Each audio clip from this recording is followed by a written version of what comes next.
지난 금요일에 있었던 광양 아파트 주차장 화재. 취재해보니 주차장 내 스프링클러가 작동하지 않아 불이 더 커진 걸로 나타났습니다.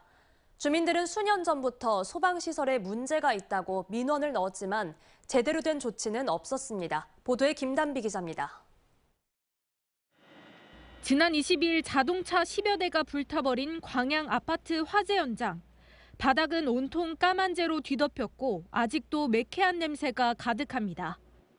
광양 아파트 지하주차장 화재와 관련해 국가소등 합동감식반이 정밀감식을 진행했습니다.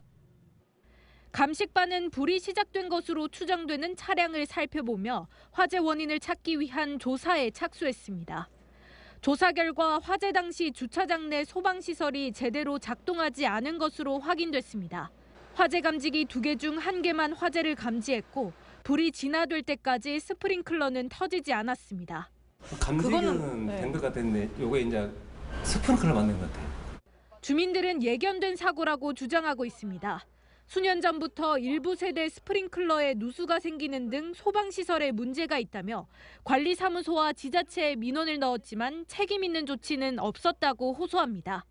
MBC 취재 결과 아직도 일부 세대는 누수 등으로 스프링클러가 잠겨 있는 것으로 확인됐습니다. 스프링클러가 계속 문제가 생겨서 저희들이 만약 이런 화재가 대형 화재가 나면 어떻게 할 것이냐, 빨리 이거를 수리를 보수를 해주라라고 이야기를 했으나 공공임대주택 안전관리가 미흡했다는 지적도 나오고 있습니다.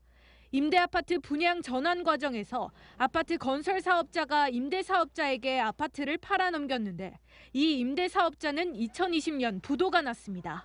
임대아파트 분양 전환 과정에서 제3자 매각이 됐습니다.